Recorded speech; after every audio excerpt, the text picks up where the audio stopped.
Hoy estamos celebrando el 5º centenario del nacimiento de Diego de Covarrubias y Leiva, que fue obispo de Segovia y ministro de Felipe II, y que es uno de los grandes representantes de la Escuela de Salamanca. Fueron nuestros escolásticos del siglo de oro español los primeros que pusieron la base de lo que puede considerarse que es la ciencia económica moderna en general y en concreto los postulados de la denominada Escuela Austriaca de Economía, que se caracteriza por estudiar la ciencia económica basándose en el ser humano como es de verdad, como un actor dotado de una innata capacidad creativa y que da lugar a los procesos de mercado siempre dinámicos, protagonizados por seres humanos de carne y hueso. Estas contribuciones se centran en la teoría subjetiva del valor y en el análisis de cuáles son los principios morales esenciales que necesita el derecho de propiedad para que una economía de mercado funcione. Contribuciones todas ellas que, repito, han sido elaboradas con gran detalle por la Escuela Austriaca y que, si no hubieran sido olvidadas, sobre todo en el siglo pasado, hubiéramos evitado gran parte de los conflictos, guerras, genocidios y crisis y recesiones económicas como las que actualmente nos están afectando. Por eso debemos de ser muy optimistas. Hoy la ciencia económica se encuentra en una fase de crisis y cambio y estoy seguro que reconstruyéndola sobre los fundamentos ya elaborados por nuestros escolásticos del siglo de oro, como Diego de Covarrubias, como Martín de Azpilicueta, como el doctor Sarabia de la Calle y otros, se podrá construir la ciencia económica realmente fructífera, productiva, a servicio de la humanidad y que impulse el desarrollo de la civilización.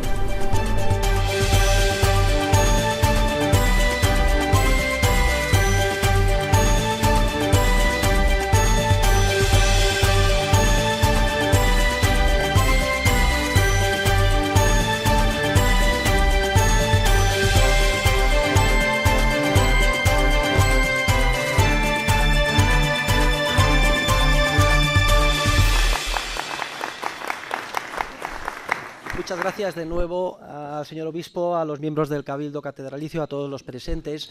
En esta intervención mía de clausura, lo que yo voy a intentar es poner el acento en la influencia que las contribuciones de nuestros escolásticos del siglo de oro en general y en concreto de nuestro gran Diego de Covarrubias, en la gran influencia que tiene en nuestra situación actual. Es decir, qué relevancia tiene el pensamiento de los escolásticos de nuestro siglo de oro en nuestras vidas hoy, aquí, en esta circunstancia que nos ha tocado vivir. Y son realmente profundas esta influencia.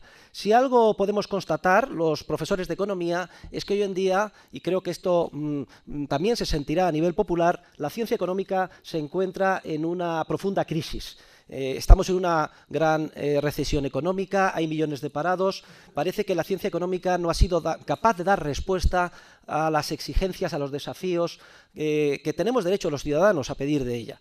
Y esto es una realidad, esto es una mea culpa, esto es un reconocimiento público que hago aquí.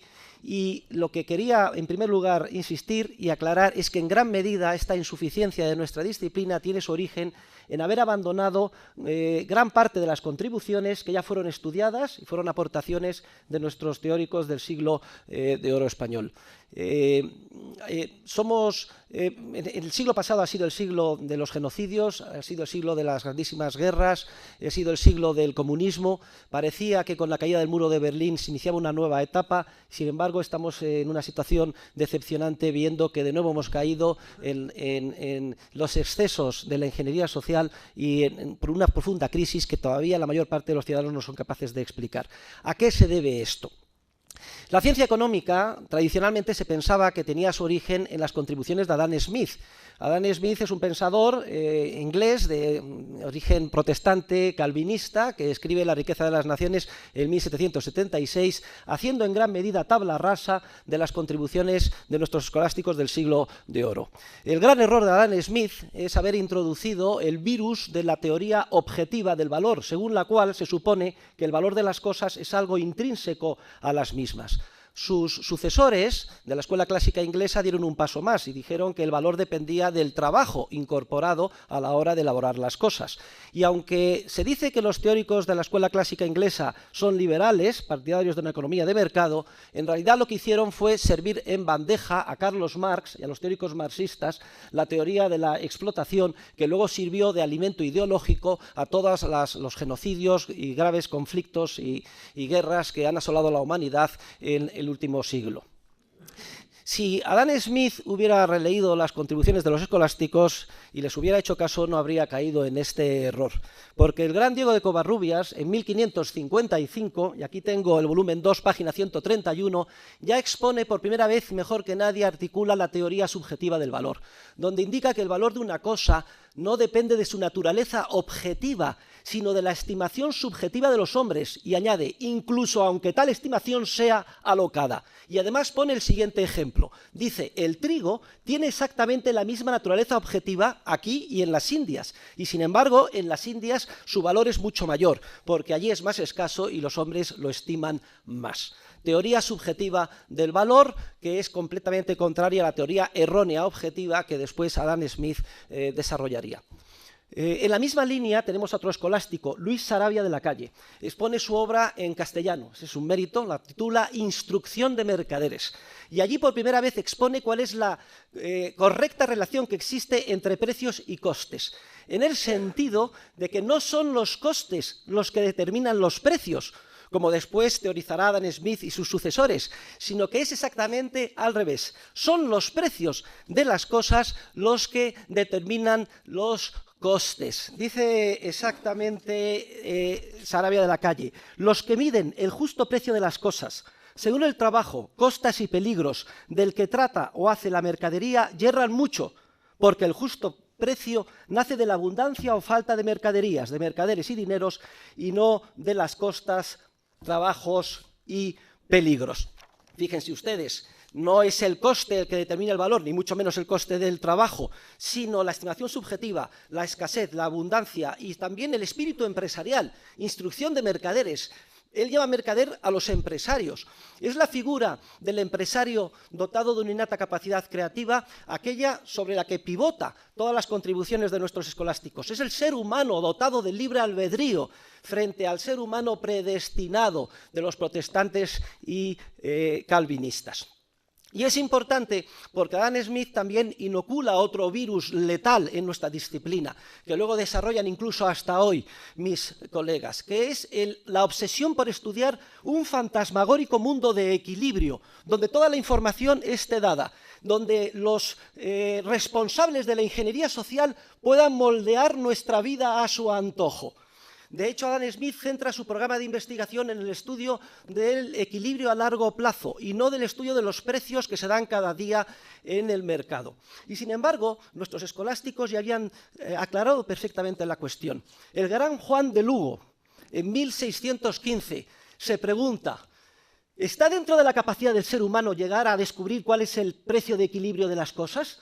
Y contesta que el precio justo de equilibrio de las cosas depende de tan inmensa cantidad de circunstancias que solo Dios puede llegar a conocerlo. Pretium justum mathematicum licet soli Deo notum. Esta lección la deberían de aprender mis colegas que hoy en día se obsesionan por elaborar enormes modelos matemáticos, los denominan con gran rimbombancia Dynamic Stochastic General Equilibrium Models, modelos dinámicos estocásticos de equilibrio general, con miles de fórmulas, programas tremendos, ordenadores, en los que se prevén todos los posibles escenarios, con la finalidad de que Papá Estado se ocupe de nuestras vidas y se solucionen, se consigan todos los objetivos y se obvien todos los problemas. Sin embargo, muy recientemente, Alan Greenspan, el gran artífice de la crisis que hoy todos sufrimos, ha publicado un libro que se titula El mapa y el territorio. Lo acabo de leer y hay una cosa buena en el libro. Reconoce que ninguno de esos inmensos modelos a los que se han dedicado millones y millones de dólares y euros ha tenido éxito, que todos han fracasado. Dice que incluso el modelo matemático más sofisticado y en el que más se invirtió, con más miles de científicos, que era el modelo de la Reserva Federal, fracasó lamentablemente en esta crisis. Y lo mismo con el modelo del Fondo Monetario Internacional y con los modelos matemáticos del Goldman Sachs. Y dice, no me puede explicar a qué se ha debido la crisis. Pobre Alan Greenspan. Si hubieras leído a Juan de Salas, en 1647, se pregunta, ¿es posible que podamos hacernos con la información que a nivel de a pie los seres humanos continuamente generan en el mercado? Y contesta, esa información es tan inmensa, tan grande, que quas exacte comprendere et ponderare Deo est, non hominum. Es decir, que solo Dios y no los hombres pueden llegar exactamente a comprender y manejar y entender esa información, ese conocimiento. En pocas palabras, tenemos en nuestros escolásticos una lección de humildad, de que el orden espontáneo del mercado, protagonizado por los seres humanos de a pie, miles de millones de seres como somos nosotros, continuamente estamos creando y generando nueva información, nuevo conocimiento sobre fines y medios, de una manera creativa. De hecho, si hay un punto de conexión entre el Dios y el hombre, si el hombre ha sido creado a imagen y semejanza de Dios, podríamos decir que precisamente ese punto de conexión radica en la innata capacidad creativa del ser humano. Dios, como creador por amor de todas las cosas, habría querido transmitir al ser humano esa faceta suya de que, a pesar de todas nuestras miserias, somos continuamente capaces, continuamente de crear, de descubrir nueva información, nuevo conocimiento sobre fines y sobre medios. Y esto es esencial porque da lugar al proceso de cooperación que también estudian nuestros escolásticos. Y concretamente debemos, y es una tercera aportación de enorme valor, el concepto dinámico de competencia, que ellos en latín escriben con el nombre de concurrentia.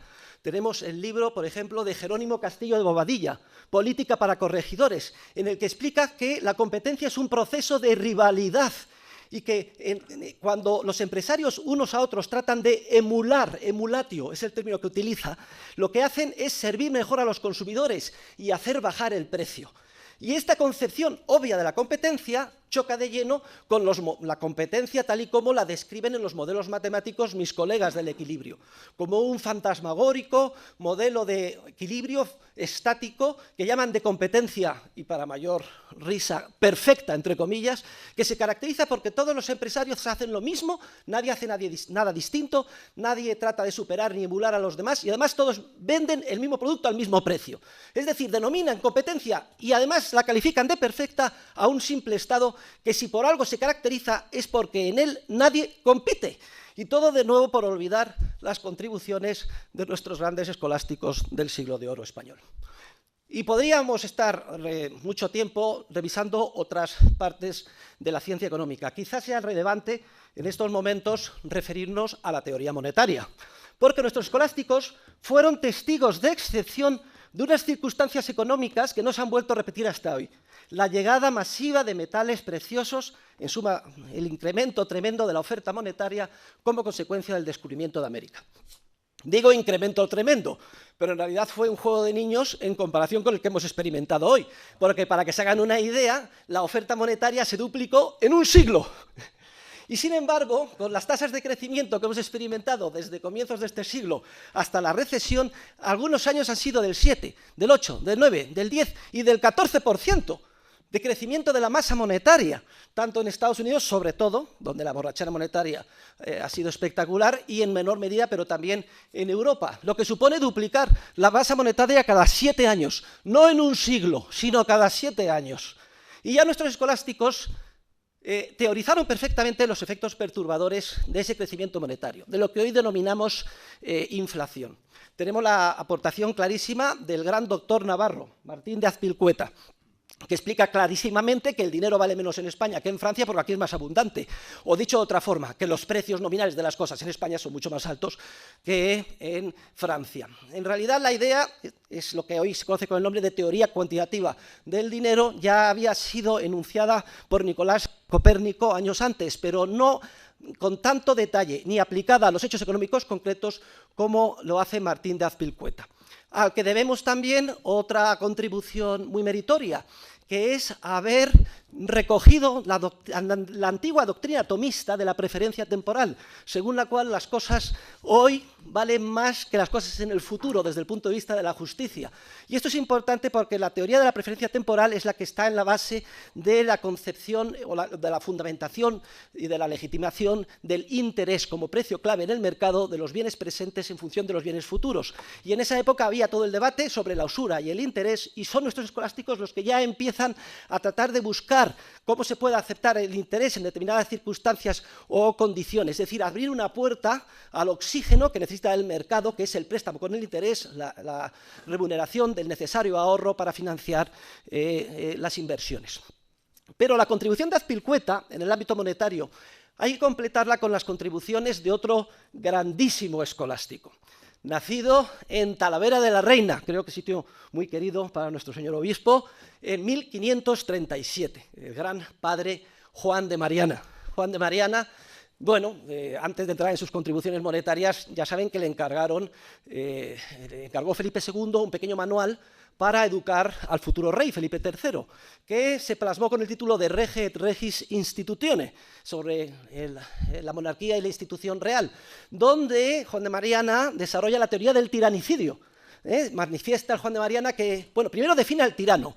Dice que el tirano es aquel rey que ignora los derechos de sus súbditos, establece impuestos sin su consentimiento, organiza policías secretas, prohíbe la reunión de asambleas y llega a la conclusión de que es lícito asesinar al tirano en determinadas condiciones. Yo creo que era un toque de aviso para que el futuro Felipe III fuera un rey pues, respetuoso con los derechos humanos, como por cierto yo creo que fue incluso el tan denostado duque de Lerma, se puede considerar que fue un dictador, pero un dictablando, por decirlo de alguna forma, pues, por lo menos en comparación con el duque de Olivares que le sucedió.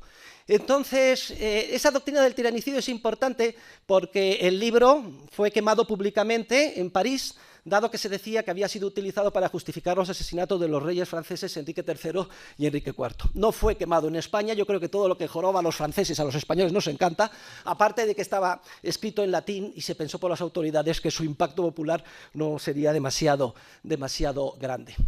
Pero es importante la teoría del tiranicidio porque de alguna forma la aplica años después al libro de más trascendencia económica que escribió el padre Juan de Mariana, que es el de Monetae Mutatione, breve tratado sobre la moneda del vellón que al presente se labra en Castilla y de otros desórdenes y abusos, donde fustiga al duque de Lerma por haber envilecido el metal precioso en la moneda.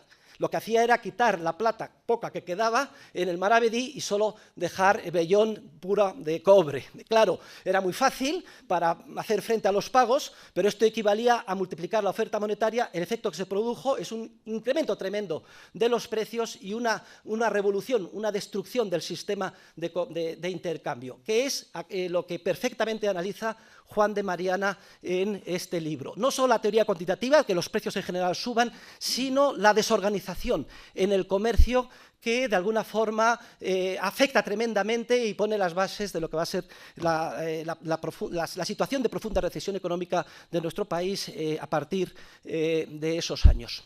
Pero Mariana insiste en una idea importante, y es que dice que el derecho natural es muy superior al poder de cada rey o gobernante. Esta es una idea esencial con perfecta aplicación a hoy en día. Yo creo que debemos de ser conscientes y estar muy orgullosos que cuando Thomas Jefferson, el padre de Estados Unidos con los padres fundadores, están considerando o no si levantarse contra el rey de Inglaterra, Thomas Jefferson, para dar aliento a los fundadores de la gran patria americana, les dice: solo tenéis que leer un libro, La historia de España del padre Juan de Mariana, porque es una historia de España escrita siempre desde la perspectiva de la libertad, desenmascarando a los tiranos, califica de tiranos a Alejandro Magno, Julio César, etc.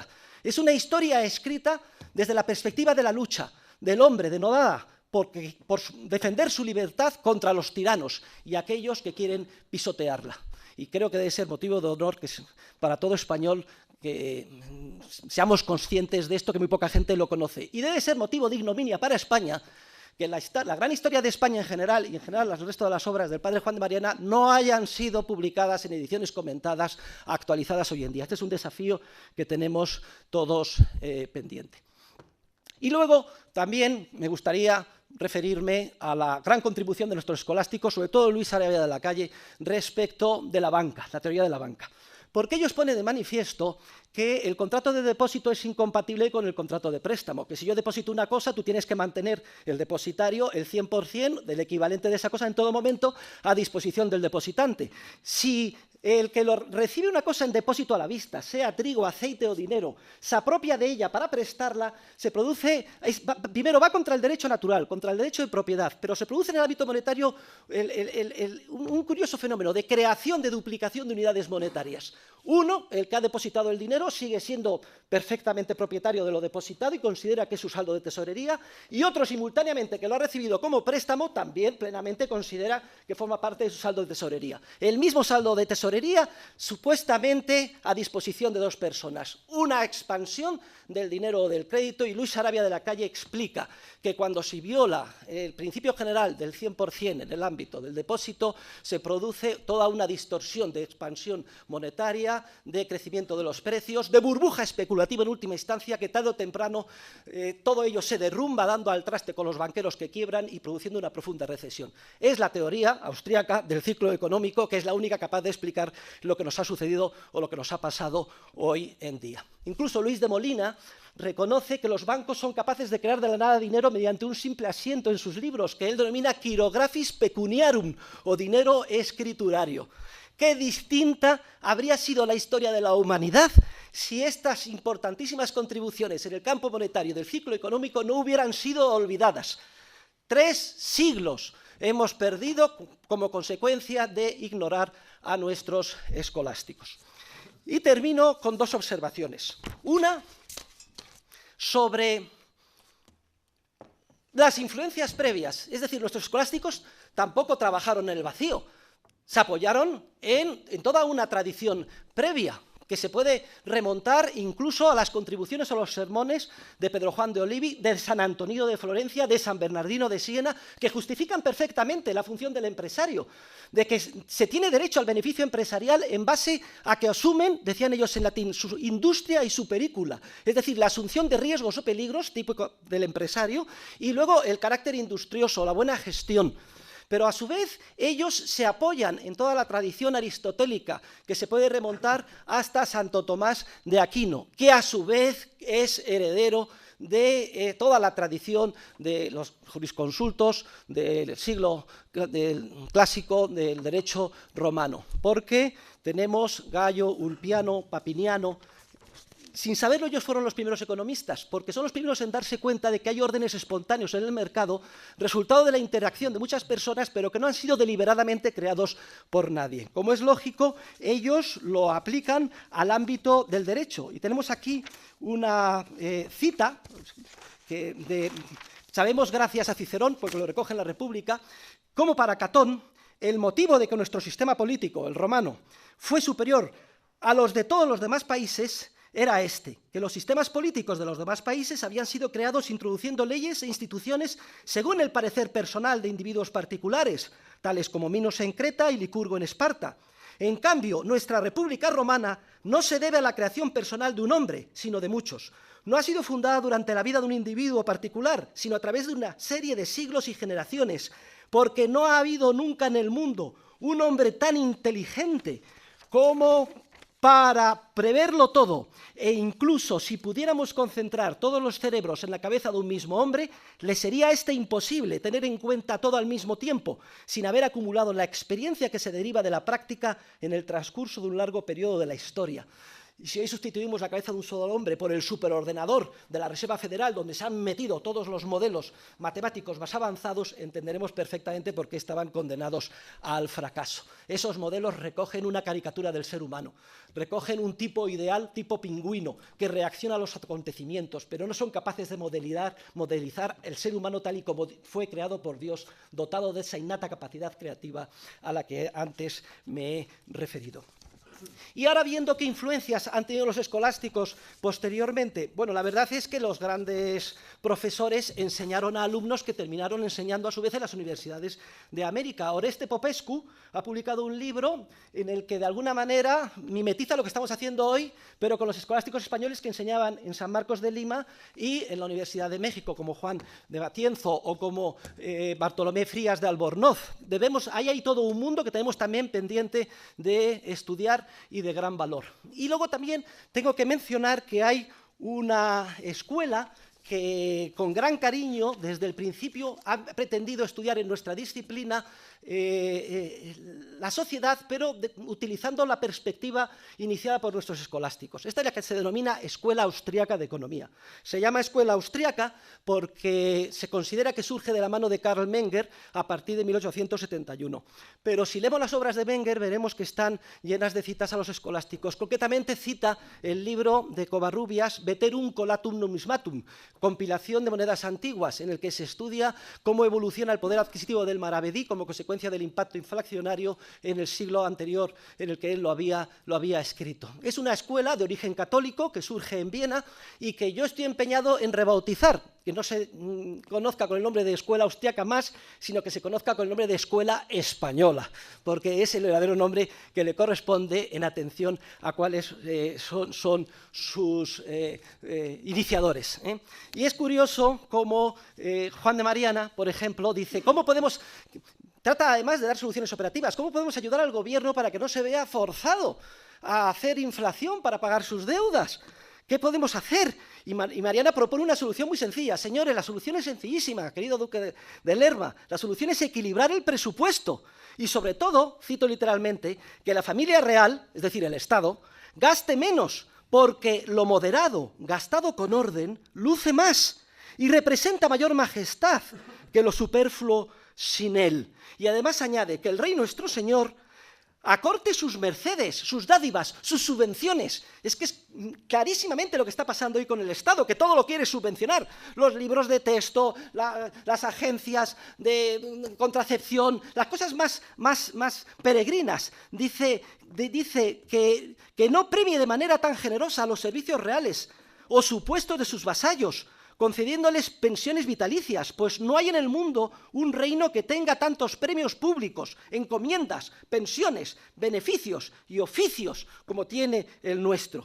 Con distribuirlos bien y con orden se podría ahorrar de tocar tanto en la hacienda real o en otros arbitrios. Como vemos, la falta de control sobre el gasto público y la compra de favores políticos a cambio de subsidios, financiados o no con impuestos, viene en nuestro país de muy antiguo. Y Mariana propone que el rey evite, excusa empresas y guerras no necesarias. Se pronuncia, en suma, por una política de austeridad.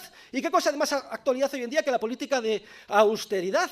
De alguna forma, Mariana sería un legitimador de la política de Angela Merkel a favor de la austeridad en las circunstancias actuales. De la misma forma que también, de alguna forma, fundamentaría las políticas del Tea Party, que ahora se quiere oponer a Obama en base a ¿qué? Oiga, usted está traicionando los principios fundadores del Estado americano, porque está engrandeciendo tanto el poder de Washington en detrimento de los principios de la Constitución que la está traicionando. Ese es el mensaje en última instancia de Tea Party, que se basa en Jefferson, que a su vez, por confesión propia, se fundamentó en el padre Juan de Mariana.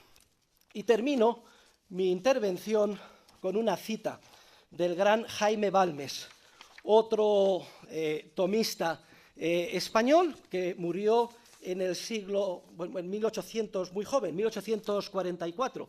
Toda esta tradición, a pesar de la leyenda negra, de la influencia del imperialismo doctrinal y teórico de la escuela clásica inglesa, que termina en la justificación del keynesianismo, o del modelo de equilibrio general en la representación de Walras o en la teoría de los monetaristas de Chicago. Todos ellos son primos hermanos y adolecen de los mismos errores científicos, pero se mantuvo como una llamita viva gracias a pensadores como Jaime Balmes o a otros ya fuera de nuestras fronteras como Cantillon, como Bastiat, etc. Y luego el testigo fue cogido por Menger y por sus sucesores de la Escuela Austriaca de Economía, la segunda generación, Mises, Hayek, la tercera, Rothbard, Kirchner, la cuarta o quinta, que de alguna forma yo me honro en liderar, al menos en nuestro país. Pero en última instancia, todos somos acreedores del pensamiento de estos grandes escolásticos. Nuestra gran misión es construir a partir de lo que ellos dejaron hecho y producir una revolución completa en la ciencia económica que la ponga patas arriba y la haga un instrumento realmente útil a la humanidad. Y este es el gran desafío que creo que hoy, con este homenaje que damos a Diego de Covarrubias, pues todos podemos considerar que se ha iniciado. Y voy a leer la semblanza que hace Jaime Balmes, en este caso de Juan de Mariana, pero creo que es aplicable a todos los escolásticos y en concreto al gran Diego de Covarrubias. Dice lo siguiente: consumado teólogo, latinista perfecto, profundo conocedor del griego y de las lenguas orientales, literato brillante, estimable economista, político de elevada previsión. He aquí su cabeza.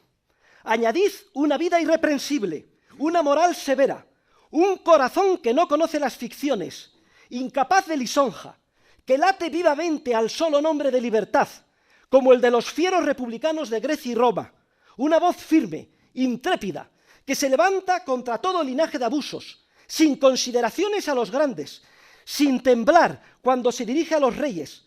Y considerad que todo esto se haya reunido en un hombre que vive en una pequeña celda de los jesuitas de Toledo, y tendréis ciertamente un conjunto de calidades y circunstancias que muy rara vez concurren en una misma persona. Muchas gracias.